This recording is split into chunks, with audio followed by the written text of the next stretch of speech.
श्वसन तंत्र जो है हमारे शरीर का सबसे इम्पोर्टेंट तंत्र है, क्योंकि जब तक हमारा जीवन है, जब तक हमारी सांसें हैं, जैसे हमारी सांसें रुकी वैसे ही हमारा जीवन गया।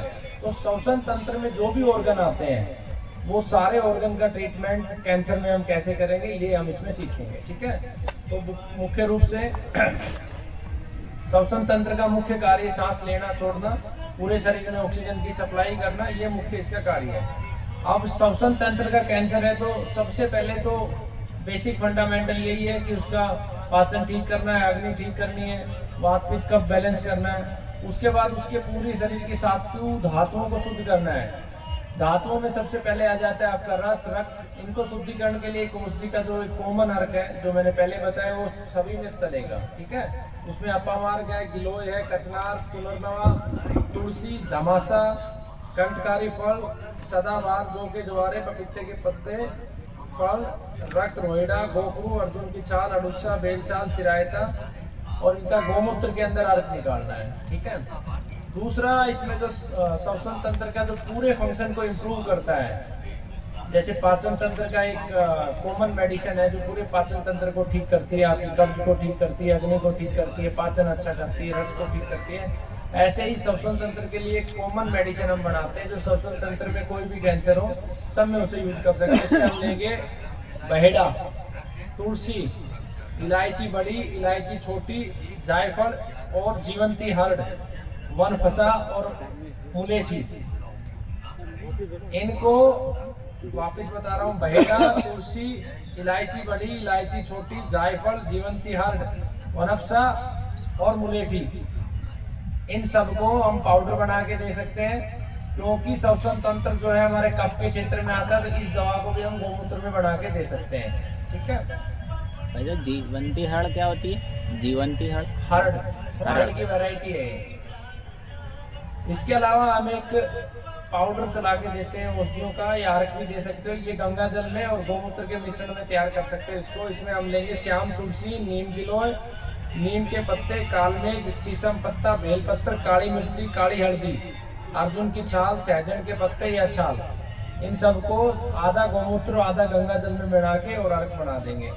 ठीक है, अब इसमें हमने उसकी डाइट के अंदर ऐसी चीज़ों को शामिल करना है जिसमें एंटी कैंसरस प्रॉपर्टी है। जैसे कलौंजी में एंटी कैंसरस प्रॉपर्टी है, हल्दी में कर्क्यूमिन है, गोमूत्र में कर्क्यूमिन है। इसके अलावा तुलसी के अंदर बीटा कैरिन है, गाजर के अंदर, ऐसी चीज़ें हम उसको डाइट में शामिल करेंगे। रसायन के रूप में यहाँ भी हम आंवला दे सकते हैं, बहुत अच्छा है, या बादाम, सफ़ेद मूसले, उसका रसायन बना के दे सकते हैं। इसके अलावा पेशेंट को अगर श्वसन तंत्र के केस में कई बार ऐसा होता है कुछ पेशेंट को फूड पाइप लगी होती है, यानी वो मुंह से कुछ खा ही नहीं पाते हैं, तो ये जो औषधियाँ मैंने बताई इन्हीं औषधियों को हम वायु के माध्यम से दे सकते हैं। यानी कि हम हमारे जो यज्ञ में औषधियाँ यूज करते हैं वो औषधियाँ और ये औषधियाँ इनका मिश्रण करके और देसी गाय का घी और कपूर के साथ आहुति देंगे तो जो वायु उसको प्रवेश करेगी। कोशिश ये करनी है कि उसके जो वायु ज़्यादा से ज़्यादा सांसों के माध्यम से अंदर जाए, तो वायु सबसे ज़्यादा तेजी से काम करती है शरीर के ऊपर। तो ऐसे केसेस में जहाँ फूड पाइप लगी हम इस तरीके से देंगे, और दूसरा इनसे सिद्ध तेल कर देंगे या घी को सिद्ध कर देंगे इन औषधियों से, उसका हम मसाज करेंगे तो वो भी सूक्ष्म रूप से उसके शरीर पे जाएगा, उसका प्रभाव आएगा।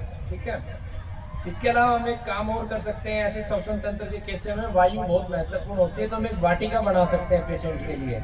जैसे तुलसी के पौधे लगा दिए, अड़ूसा का पौधा लगा दिया, उन पौधों की चारों तरफ एक वाटिका बना दी और उसके बीच में पेशेंट को बैठा दिया और उसको ध्यान करवा सकते हैं। तो वो जो वायु टकरा के इन औषधियों से उसके शरीर में जाएगी वो भी बहुत लाभकारी होती है। बहुत सूक्ष्म रूप से श्वसन तंत्र को हमें देखना होता है। तो इस तरीके से हम श्वसन तंत्र का जो कैंसर है उसको आसानी से ठीक कर सकते हैं। एक पत्तों का हम काढ़ा दे सकते हैं या जूस दे सकते हैं। इसमें हम जूस इसलिए नहीं देते, काढ़ा श्वसन तंत्र में इसलिए देते, कफ बड़ा होता है, तो जब हम उसको जूस देंगे तो कफ और बढ़ेगा। तो इसमें हम गर्म करके काढ़ा देंगे। उस काढ़े में हम क्या करेंगे, सदाबहार के 10 पत्ते ले लेंगे, शीशम के पत्ते ले लेंगे 15 से 20, कचनार के पत्ते 70 ले सकते हैं, 60 से 70 पत्ते ले सकते हैं, सहजन के 100 पत्ते ले सकते हैं लगभग 10 ग्राम, बेलपत्र 15 ले लेंगे, गिलोय की इतनी डंडी 1 इंच के आसपास 5 पत्ते, पपीता लगभग 10 ग्राम पत्ता, जामुन के 5, अर्जुन के 5, कड़ी पत्ता के 20। मरवा होता है, बहुत एंटी कैंसरस प्रॉपर्टी है, रक्त को भी बहुत तेजी से साफ करता है और जो एक तरीके से विष शरीर में घुस जाता है उसको मरवा बाहर निकालता है। बरगद के 2 पत्ते ऑक्सीजन लेवल बढ़ाता है बरगद, और बरगद अपने आप में रसायन भी है। पीपल के 2 पत्ते, और इन सब पत्तों का काढ़ा बना के दे देंगे, साथ में काली मिर्ची, हल्दी, और ठंडा होने के बाद शहद डाल के दे सकते हैं अगर उसको स्वाद का कोई इशू है तो। इसमें श्वसन तंत्र में एक चटनी और हम दे सकते हैं, उसमें श्यामा तुलसी लेंगे हम 15 पत्ते, 4 नीम के पत्ते लेंगे, मरवा के 6 पत्ते, काली मिर्ची 3, सफ़ेद मिर्च 1 और कड़ी पत्ता 10। इसकी चटनी खाली पेट देंगे, ये बहुत अच्छा काम करता है। इसके साथ हम पीपल की जो जटा होती है, पीपल की जटा, पीपल के पत्ते और पीपल की छाल, तीनों को समान मात्रा में लेके 5 ग्राम उबाल के पानी में देंगे तो ये बहुत अद्भुत काम करता है। ठीक है, क्लोज देते हैं। अब आपका